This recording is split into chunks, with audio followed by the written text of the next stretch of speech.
আজকে আমরা ত্রিকোণমিতির যে প্রমাণটা করব সে প্রমাণটা আমাদের করতে যে ধারণা জানা দরকার সেটা হচ্ছে sine A plus B R cos A plus বির যে মৌলিক সূত্র আছে সেই ধারণাটি। আর সেটা কি, সেটা হচ্ছে আমরা প্রথমে দেখব সাইন এ প্লাস বি। এখন হচ্ছে sine A plus B. Sine A plus B সমান কি? সাইন এ প্লাস বি সমান হচ্ছে sine A into cos B plus cos A into sine B. এটা হচ্ছে যৌগিক কোণের ত্রিকোণমিতিক অনুপাত। সেটা কি? সাইন এ প্লাস বি সমান হচ্ছে sine A into cos B plus cos A into sine B. এখন আমরা যদি এমন হয় এ এবং বি দুটি সমান হয়, এটা হতেই পারে বি এবং এ সমান হলে, সেই ক্ষেত্রে কি হবে? যদি বি এবং এ সমান হয় সেই ক্ষেত্রে হবে হচ্ছে সাইন, এটা হবে এ প্লাস এ অর্থাৎ সাইন 2a। তাহলে সাইন এ প্লাস বি কি হবে? বি সমান এ যদি হয় তাহলে সাইন হবে 2a, অর্থাৎ তখন এই যে বি এটাও হবে এ, এই বি এটাও হবে এ। তখন ব্যাপারটা কি দাঁড়াবে? ব্যাপারটা দাঁড়াবে এমন যে সাইন 2a সমান সমান হচ্ছে sine A into cos A plus cos A into sign এ। এখন এখানে কি দাঁড়াইলো যে sign into cos A plus cos A into sign, অর্থাৎ মূলত এই ধারণা দুটো কিন্তু একই হচ্ছে। তা আমরা বোঝার সুবিধার্থে একটু সাজাই নেই। সাইন এটা আগে লিখি, তারপরে কস এটা লিখি। আমাদের বোঝা যাচ্ছে 2 সাইন এ ইন্টু কস এ। তাহলে আমরা সাইন 2 এর সমান কি পেলাম? 2 সাইন এ ইন্টু কস এ, আমরা এটা পেলাম। এরপর cos A plus B, cos A plus B. And cos A plus B সমান সমান কি লেখা যায়? লেখা যায় হচ্ছে cos A into cos B minus sine A into sine B. আচ্ছা, এরপরে আমাদের যে ধারণাটা জানা দরকার সেটা হচ্ছে sine A minus B. Sine A minus B সমান সমান লেখা যাবে sine A into cos B.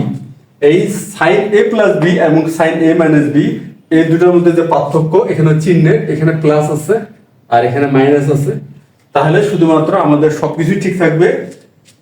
এই যে প্লাসটা আছে এই প্লাসের জায়গায় শুধুমাত্র মাইনাস, অর্থাৎ minus cos A into sine B. এখন আমরা সাইন এ প্লাস বি আর সাইন এ মাইনাস বি যদি যোগ করি তাহলে কি হবে? সাইন এ প্লাস বি আর সাইন এ মাইনাস বি আমরা এবার কি করব? যোগ করব। তাহলে ব্যাপারটা কি দাঁড়াবে? যেহেতু এই দুটি হচ্ছে একটা অভেদ বা সমীকরণ, যাই বলি না কেন, এটা একটা অভেদ আর এটা একটা অভেদ, অর্থাৎ একটা সমীকরণ। তাহলে আমরা যদি এই সমীকরণ দুটি এখন যোগ করি তাহলে যোগ কেমন করে করতে হয়? সাধারণত আমরা যে কাজটা করি সেটা হচ্ছে বাম পক্ষের সাথে বাম পক্ষ আর ডান পক্ষের সাথে ডান পক্ষ যোগ করি। তাহলে ব্যাপারটা কি দাঁড়ালো যে sine A plus B plus sine A minus B হবে। তাহলে sine A plus B plus sine A minus B হবে। আর ডান পক্ষে কি হবে? এখানে দেখা যাচ্ছে সাইন ইন্টু কস বি আর সাইন ইন্টু কস বি, তাহলে কি হবে? এই দুটো যোগ করলে হবে 2 sine A into cos B. আর এখানে আছে plus cos into sine B আর এখানে আছে minus cos into sine B, তাহলে এই দুটো মিলে হচ্ছে 0। তাহলে হচ্ছে কি 2 sine A into cos B. তাহলে sine A plus B plus sine A minus B সমান সমান কি দাঁড়ালো? 2 সাইন ইন্টু কস বি। আর এখানে আমরা সাইন 2 এর সমান কি পেলাম? 2 সাইন এ ইন্টু কস এ। এখন কথা হচ্ছে যে কোন ক্ষেত্রে আমরা সাইন 2a আর কোন ক্ষেত্রে আমরা সাইন এ প্লাস বি আর সাইন এ মাইনাস বি ব্যবহার করব। এখানে কিন্তু ফরম্যাটটা মোটামুটি দেখতে হঠাৎ করে দেখলে কিন্তু একরকমই লাগতেছে যে 2 সাইন এ কস এ আমরা লিখে ফেললাম সাইন 2a, আর এখানে 2 sin a into cos b লিখে ফেললাম sin a plus b plus sin a minus b। এখন কোন ক্ষেত্রে?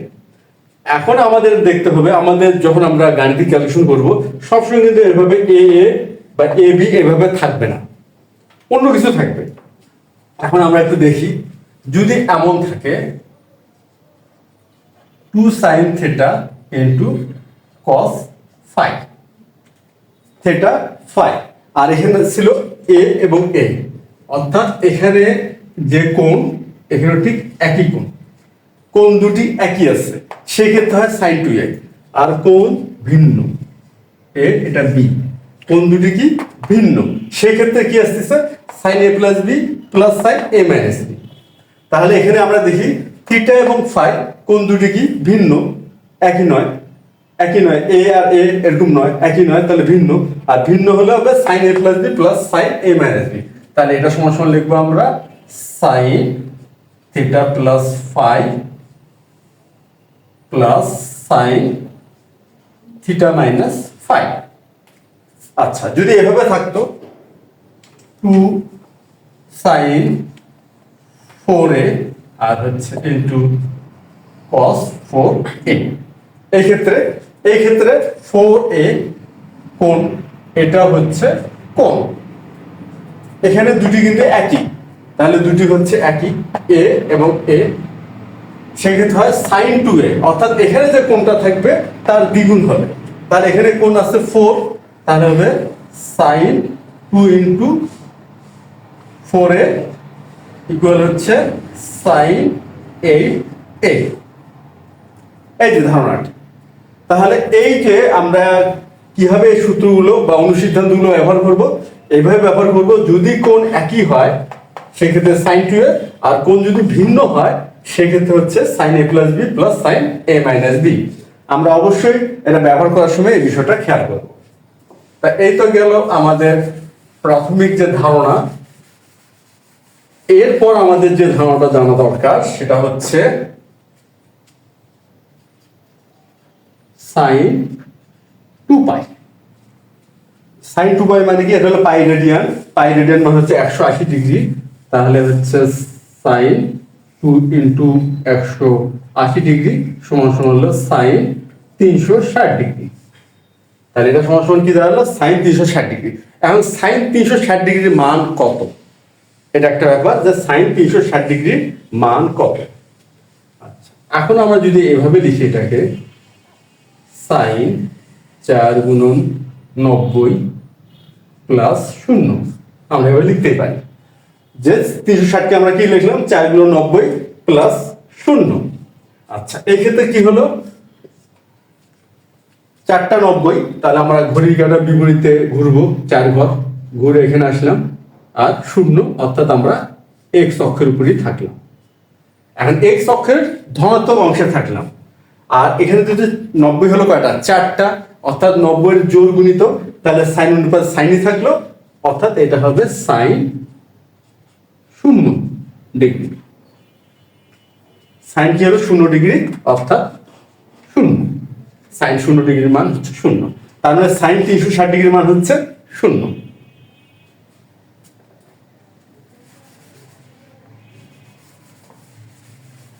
এখন আমরা আজকে আমাদের যে প্রমাণ, সে প্রমাণটা শুরু করব।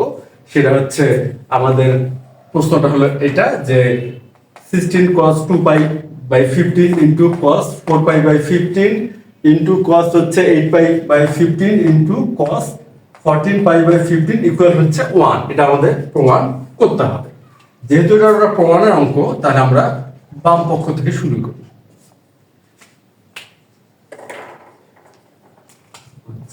এখন আমরা লেফট সাইডটা তুলব।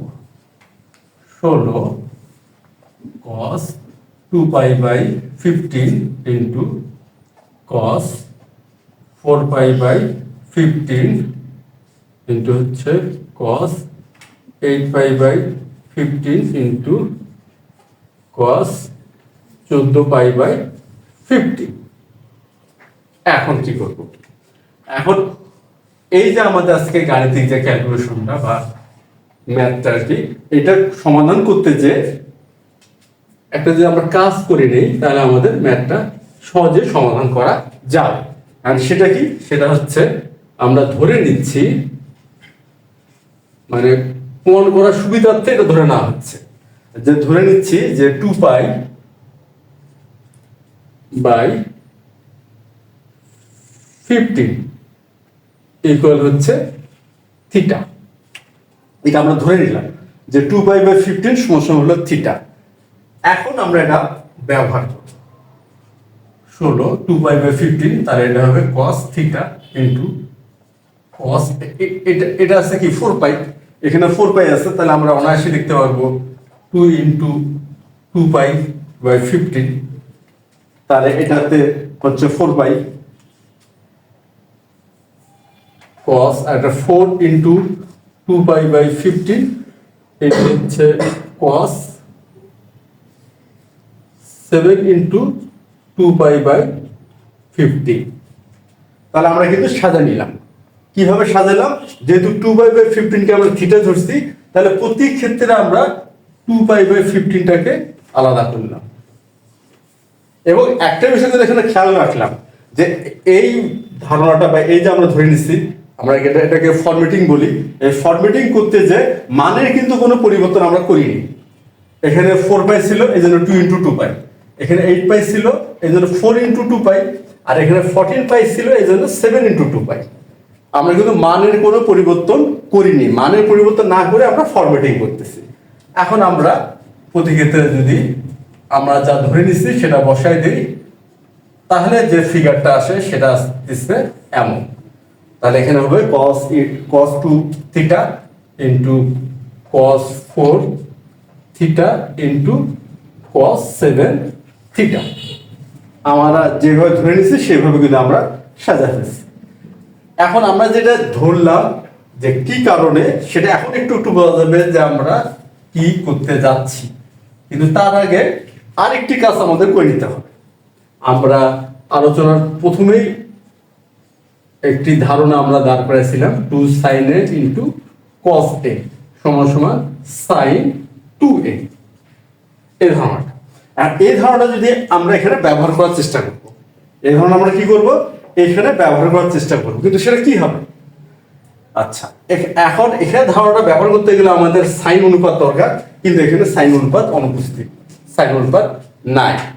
এই জন্য আমরা কি করব? আচ্ছা, এটা হচ্ছে একটা পূর্ণ অংশ, এই রাশিটা কি পূর্ণ, তার অর্থাৎ তাহলে পূর্ণ অংশের বৈশিষ্ট্য কি? যার হর 1, যে কোনো পূর্ণ 12, এটাকে 12/1 লিখতে পারি। আর আরেকটি যে ধারণা আছে আমাদের সমতুল ভগ্নাংশের ধারণা, সে ধারণাটা কি? লব এবং হরকে একই সংখ্যা, অবশ্যই সেটা শূন্য হবে না, এটা অবশ্যই খেয়াল রাখতে হবে, শূন্য বাদে অন্য যে কোনো সংখ্যা দ্বারা গুণ অথবা ভাগ করা যায়, এটাতে মানে কোনো পরিবর্তন হয় না। অর্থাৎ আমরা যদি 3 এবং 3 দিয়ে গুণ করি করতে পারবো, লব হরকে 3 দিয়ে গুণ করতে পারবো।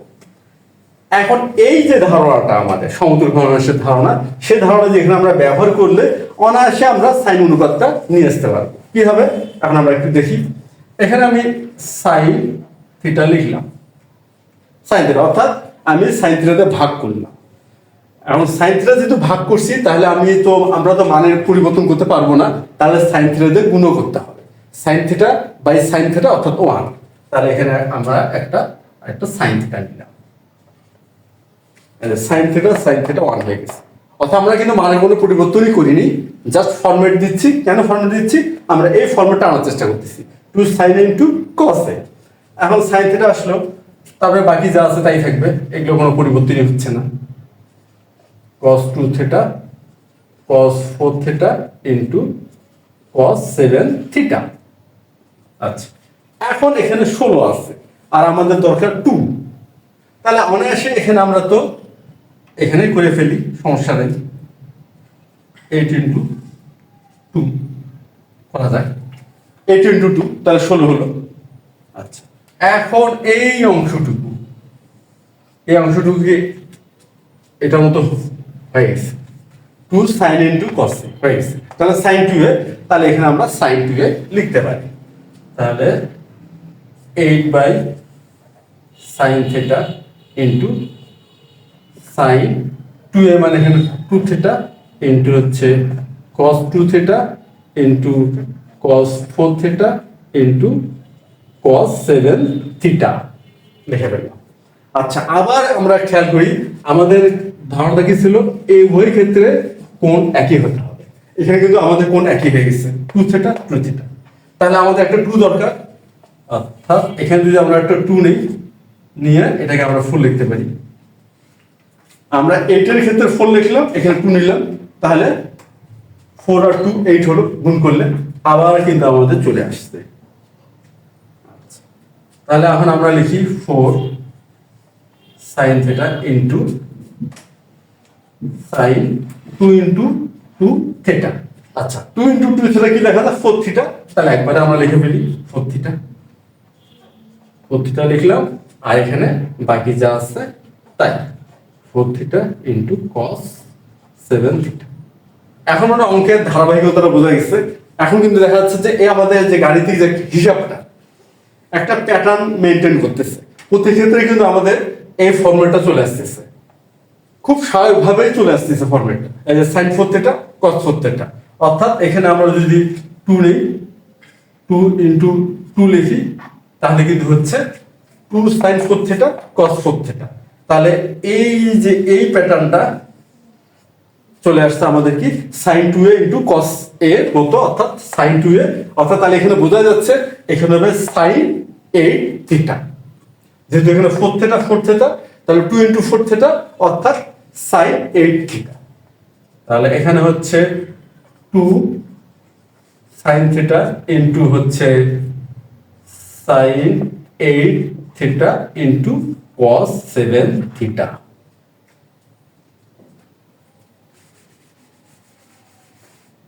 আমাদের কিন্তু চলে আসে।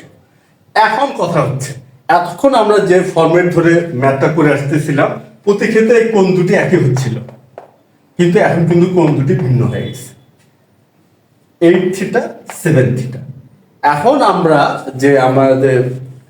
যে এই ক্যালকুলেশনটা শুরু করার পূর্বে যে আমরা আলোচনা করলাম, সেখানে আমরা একটি ধারণার উপর খুব গুরুত্ব দিচ্ছি। সেটা কি, যদি কোণ দুটি একই হয় তাহলে হচ্ছে sin 2a, আর কোণ দুটি যদি ভিন্ন হয় তাহলে কি sin a plus B plus sin a minus B, এই অনুসিদ্ধান্তটা ব্যবহার করা। তাহলে এখানে যদি কোণ দুটো ভিন্ন আসছে এবং এখানে 2 আসছে, 2 sin a into cos b, অর্থাৎ আমাদের ওই ধারণার সাথে মিলে গেল। তাহলে আমরা লিখতে পারবো sin a plus B plus sin a minus B. তাহলে এখন আমরা সেটা লিখবো। তাহলে এখন আমরা লিখবো, এখানে তো 1 বাই sin থিটা থেকেই যাবে, আর এখানে হবে sin a plus B. sin a plus B মানে হচ্ছে 8 আর 7 যোগ করলে হবে 15। তাহলে এখানে লিখি sin 15 theta plus sin a minus B. তাহলে 8 থিটা 7 থিটা বিয়োগ করলে হবে শুধু থিটা। তাহলে এটা হবে sin থিটা। এখন এটা হলো sin t 15 থিটা। এখন আমরা কি করব, 1 বাই sin থিটা দিয়ে চাইলে আমরা গুণ করে ফেলতে পারি। তাহলে গুণ করলে কি হবে, sin 15 থিটা বাই হচ্ছে sin theta plus sin theta by sin theta. আমরা কি করলাম, 1 বাই sin থিটা দিয়ে গুণ করলাম। আচ্ছা, এখানে sin theta by sin theta, তাহলে এটা হয়ে যাচ্ছে 1। আর এখানে কি দাঁড়াইলো, এখানে দাঁড়াইলো হচ্ছে sin থিটা, আর এখানে 15 থিটা। আর থিটার মান কত, থিটার মান হচ্ছে 2 পাই বাই থিটা। থিটার মান 2 পাই বাই থিটা। তাহলে 15 থিটা সমান সমান কি হবে, এখানে অতএব 15 থিটা সমান সমান হয় 2 পাই। যেহেতু আমরা ধরে নিচ্ছি 2 পাই বাই 15 সমান হচ্ছে থিটা, তাহলে 15 থিটা সমান সমান হবে 2 পাই। তাহলে এখানে 15 থিটা সমান সমান লিখতে পারবো sin 2 পাই। আচ্ছা, sin 2 পাই মানে হলো sin 360 ডিগ্রি। আর আমরা পূর্বে দেখলাম যে sin 360 ডিগ্রির মান হয় 0। তাহলে এখানে আমরা সরাসরি 0 বসাতে পারি। 0 sin থিটা প্লাস 1, তাহলে 0 প্লাস 1 সমান সমান 1 সমান সমান হচ্ছে রাইট সাইড। আচ্ছা, তাহলে আমাদের কিন্তু 1 চলে আসলো। তাহলে এই যে আমরা আজকে গাণিতিক যে ক্যালকুলেশনটা করলাম, এখানে খুব সাধারণ কিছু ধারণা আমরা ব্যবহার করলাম। তবে একটি বিষয় খেয়াল করলাম, এই যে কোণ দুটি যদি একই হয় সেক্ষেত্রে হলো সাইন 2a, আর কোণ দুটি যদি ভিন্ন হয় সেক্ষেত্রে হচ্ছে sine a plus B plus sine a minus B, এই ধারণাটা ব্যবহার করা। আর এর আগে আমরা কি করছি, আমরা ধরে নিচ্ছি 2π/50 সমান হলো থিটা। আর আরেকটা যে কাজটা করলাম, যে আমরা চেষ্টা করছি যে সাইন 2 এর যে গাণিতিক যে আমাদের অনুসিদ্ধান্তটা আছে সেটা ব্যবহার করার জন্য সাইন অনুপাতটাকে নিয়ে আসা, এবং সাইন অনুপাতটাকে নিয়ে আসতে যে আমরা সমতুল ভগ্নাংশের ধারণাটা ব্যবহার করছি। তাহলে আজকে এ পর্যন্তই, ধন্যবাদ।